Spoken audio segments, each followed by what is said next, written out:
नमस्कार दोस्तों, हमारे YouTube चैनल पर आप सभी का हार्दिक स्वागत। आज हम लेकर आए हैं 27 अप्रैल को जो RSCIT का एग्जाम था, उस एग्जाम के आंसर जो सी सीरीज का पेपर आपके सामने है, जिसके अंदर क्वेश्चन नंबर 1 था आपका कि एक्सेल में नई वर्कबुक बनाने के लिए कौन सी शॉर्टकट की का यूज किया जाता है। तो एक्सेल में नई वर्कबुक बनाने के लिए जो हम शॉर्टकट की यूज करते हैं वो आपका Ctrl+N यानी ए जो है वो आपका इसका राइट आंसर है। सेकंड क्वेश्चन था दोस्तों आपके सामने कि एक्सेल में काउंट फंक्शन का यूज किस लिए किया जाता है। तो इसके लिए वही 4 ऑप्शन आपके सामने है। ए ऑप्शन था आपका सभी संख्याओं को जोड़ने के लिए, बी ऑप्शन था उन संख्याओं की गिनती करना जिसमें संख्यात्मक मान होते हैं, सी ऑप्शन था संख्याओं का औसत निकालना और डी ऑप्शन आपके सामने था संख्याओं का गुणा करना। तो इसका जो राइट आंसर था आपका काउंटा फॉर्मूला का जो हम यूज करते हैं उन संख्या की गिनती करता है जिसमें संख्यात्मक मान होते हैं, यानी बी जो है वो इसका राइट आंसर है। इसके बाद दोस्तों नेक्स्ट क्वेश्चन है कि एक्सेल में पेन को फ्रीज कैसे किया जाता है। तो एक्सेल में पेन को फ्रीज करने के लिए ए जो है वो आपका इसमें राइट आंसर है, यानी व्यू टैब पर क्लिक करके फ्रीज पेन चुनकर हम अपने एक्सेल के अंदर फैन ऑप्शंस का यूज, फैन फ्रीज ऑप्शन का यूज कर सकते हैं। इसके बाद नेक्स्ट क्वेश्चन है कि किस चार्ट प्रकार का उपयोग समय के साथ रुझान दिखाने के लिए सबसे अच्छा है। तो आपके सामने 4 चार्ट के नेम दे रखे हैं। तो इसके अंदर जो आपका सी ऑप्शन है यानी लाइन जो चार्ट है, जिसके अंदर हम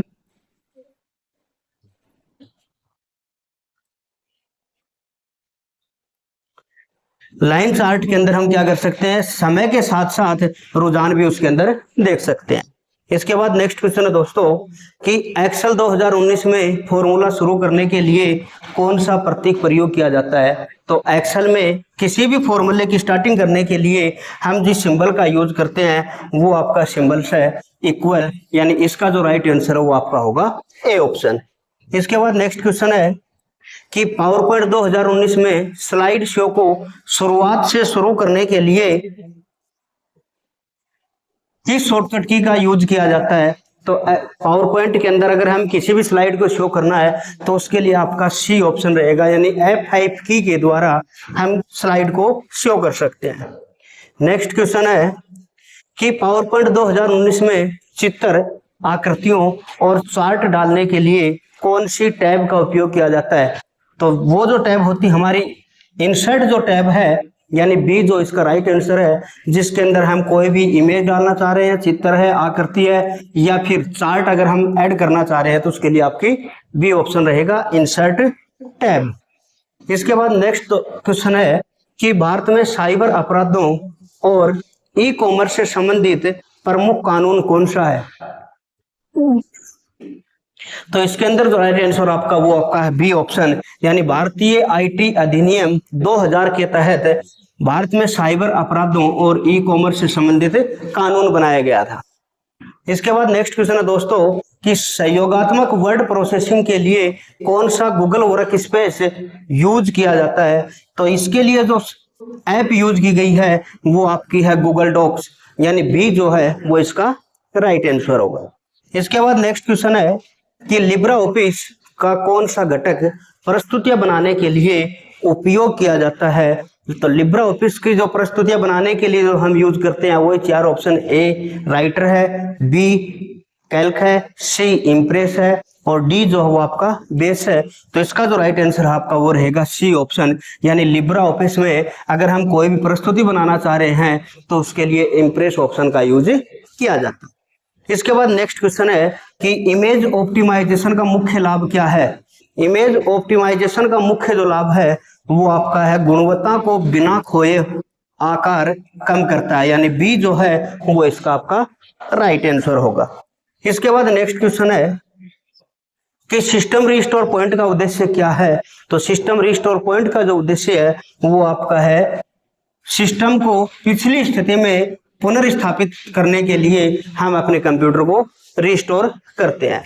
इसके बाद नेक्स्ट क्वेश्चन है कि राजस्थान में सिंगल साइन ऑन यानी SSO सुविधा का उद्देश्य क्या है। तो SSO सुविधा का जो उद्देश्य है वो हमारा है नागरिकों को एक ही लॉगिन से कई सरकारी सेवाओं तक पहुंचने की सुविधा देता है। तो इसका जो आंसर हो आपका होगा बी ऑप्शन।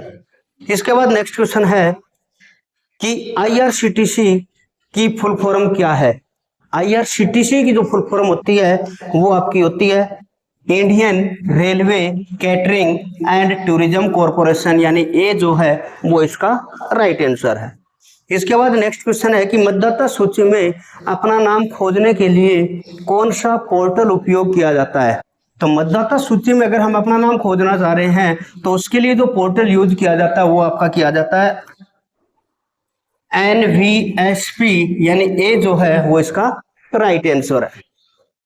इसके बाद नेक्स्ट क्वेश्चन है कि कौन सी योजना प्रति परिवार प्रति वर्ष 5 लाख तक की स्वास्थ्य कवरेज प्रदान करती है। तो ये जो आपकी आयुष्मान भारत योजना के तहत प्रति परिवार प्रति वर्ष 5 लाख तक की स्वास्थ्य कवरेज योजना प्रदान करती है। इसके बाद नेक्स्ट क्वेश्चन है कि राजस्थान में शिकायत दर्ज करने के लिए कौन सा पोर्टल उपयोग किया जाता है।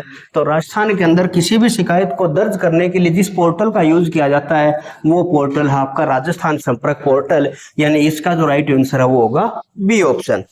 इसके बाद नेक्स्ट क्वेश्चन है कि निम्नलिखित में से कौन सा एक डिजिटल मार्केटिंग चैनल का एग्जाम्पल है।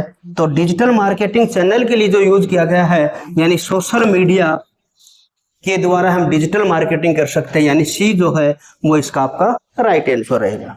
इसके बाद नेक्स्ट क्वेश्चन है कि कौन सी मेमोरी प्रकार डेटा को बनाए रखने के लिए लगातार रिफ्रेशिंग की आवश्यकता होती है। तो इसका जो राइट आंसर वो आपका रहेगा डी जो रैम है, यानी बी जो है वो इसका राइट आंसर होगा। इसके बाद नेक्स्ट क्वेश्चन है कि कौन सा प्रिंटर टोनर और एक फोटो सेंसिटिव ड्रम का उपयोग करता है। तो टोनर कार्ट्रिज के लिए जिस प्रिंटर का यूज किया जाता है वो प्रिंटर आपका होगा यानी लेजर प्रिंटर। तो सी जो है वो इसका राइट आंसर है।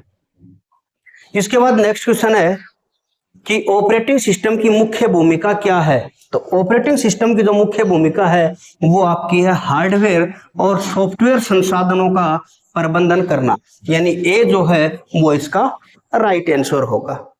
इसके बाद नेक्स्ट क्वेश्चन है कि विंडो 11 की कौन सी विशेषता कई खुले ऐप को अलग अलग डेस्कटॉप में व्यवस्थित करने की सुविधा देती है। तो ये टास्क व्यू जो है वो आपकी विंडो 11 के अंदर कई खुले ऐप्स को अलग अलग डेस्कटॉप में व्यवस्थित करने की सुविधा देती है। तो ए जो है वो इसका राइट आंसर होगा।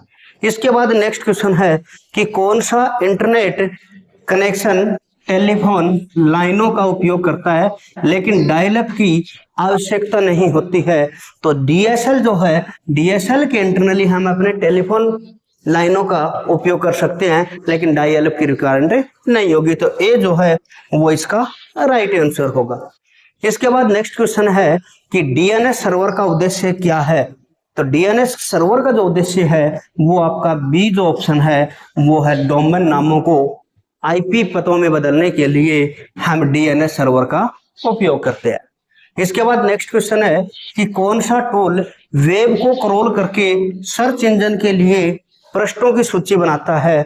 तो पृष्ठों की सूची बनाने के लिए जो आपका वेब स्पाइडर यानी शीप्स का राइट आंसर होगा। इसके बाद नेक्स्ट क्वेश्चन है कि रुपे कार्ड किस संगठन द्वारा लॉन्च किया गया था। तो रुपे जो कार्ड है वो आपका NPCI के द्वारा लॉन्च किया गया था। इसके बाद नेक्स्ट क्वेश्चन है कि कौन सा ई-कॉमर्स मॉड्यूल उपयोगकर्ताओं को सीधे उत्पाद बेचने में शामिल करता है। तो B2B यानी बिजनेस टू बिजनेस हो गया, C2C customer to customer, B2C business to customer और C2B कस्टमर टू बिजनेस। तो इसका जो राइट आंसर है वो आपका होगा सी ऑप्शन, यानी B2C ई-कॉमर्स मॉडल उपभोक्ताओं को सीधे उत्पाद बेचने में शामिल होते हैं। इसके बाद नेक्स्ट क्वेश्चन है कि राज ई वॉलेट का मुख्य उद्देश्य क्या है। तो राज ई वॉलेट का जो मुख्य उद्देश्य है वो आपका है सुरक्षित डिजिटल दस्तावेज संग्रह करना, यानी बी जो है वो इसका राइट आंसर है। इसके बाद नेक्स्ट क्वेश्चन है कि कौन सा प्लेटफॉर्म IITS से मुफ्त MOOC यानी मैसिव ओपन ऑनलाइन कोर्सेज पाठ्यक्रम प्रदान करता है। तो इसके लिए जो आपका NPTEL यानी बी जो है वो इसका राइट आंसर होगा। इसके बाद नेक्स्ट क्वेश्चन है कि कौन सा ऑपरेटिंग सिस्टम ओपन सोर्स है और मोबाइल उपकरणों में आमतौर पर उपयोग किया जाता है। तो मोबाइल के अंदर जो हम ऑपरेटिंग सिस्टम का यूज करते हैं वो आपका है एंड्रॉइड बेस्ड ऑपरेटिंग सिस्टम यानी बी जो है वो इसका राइट आंसर है। इसके बाद नेक्स्ट क्वेश्चन है कि किस सुविधा का उपयोग एक टेक्स्ट को दूसरे टेक्स्ट में फॉर्मेटिंग कॉपी करने के लिए किया जाता है। तो एक फॉर्मेटिंग को दूसरे टेक्स्ट में फॉर्मेटिंग सेम बनाने के लिए जो हम यूज करते हैं वो करते हैं फॉर्मेट पेंटर यानी ए जो है वो इसका राइट आंसर होगा। इसके बाद नेक्स्ट क्वेश्चन है कि वर्ड 2019 में डॉक्यूमेंट सेव करने के लिए किस डिफॉल्ट फाइल फॉर्मेट है। तो MS वर्ड के अंदर जो हम डॉक्यूमेंट सेव करते हैं तो उसका जो एक्सटेंशन नेम होता है वो आपका होता है .docx यानी डी जो है वो इसका राइट आंसर होगा। इसके बाद नेक्स्ट क्वेश्चन है कि पैराग्राफ अलाइनमेंट और स्पेसिंग समायोजित करने के विकल्प किस टैब में होते हैं। तो इसके अंदर जो होम जो टैब होती है, होम टैब के अंदर अपने दो लाइनों के बीच का जो स्पेस है वो कम ज्यादा कर सकते हैं यानी अलाइनमेंट जो है वो आपका होगा होम टैब के अंदर यानी बी जो है वो इसका राइट आंसर। इसके बाद नेक्स्ट क्वेश्चन है कि MS वर्ड 2019 में टेक्स्ट को बोल्ड करने के लिए कौन सी शॉर्टकट की का यूज किया जाता है। तो टेक्स्ट को बोल्ड करने के लिए आपकी शॉर्टकट की होगी Ctrl+B यानी C जो हो इसका राइट आंसर। और आज के एग्जाम का लास्ट क्वेश्चन था आपका कि पावर पॉइंट 2019 में चुनी हुई स्लाइड डुप्लीकेट्स करने के लिए कौन सी शॉर्टकट की का यूज किया जाता है। तो चुनी हुई स्लाइड्स को डुप्लीकेट करने के लिए जो शॉर्टकट की हम यूज करते हैं वो होगी आपकी Ctrl+D यानी बी जो ऑप्शन है वो आपका रहेगा। और जो हमने RSCIT के लिए जो क्वेश्चन छोड़े थे पहले क्लासों के अंदर ज्यादातर हमारे क्वेश्चन उसी के अंदर से आए हैं। तो चैनल को आप देखते रहे, क्वेश्चन को दोहराते रहे और आपको नेक्स्ट क्लास के अंदर और ज्यादा क्वेश्चनों के साथ और थोड़ी क्लास के साथ मिलेंगे। तो चैनल को लाइक और सब्सक्राइब करना न भूले। धन्यवाद।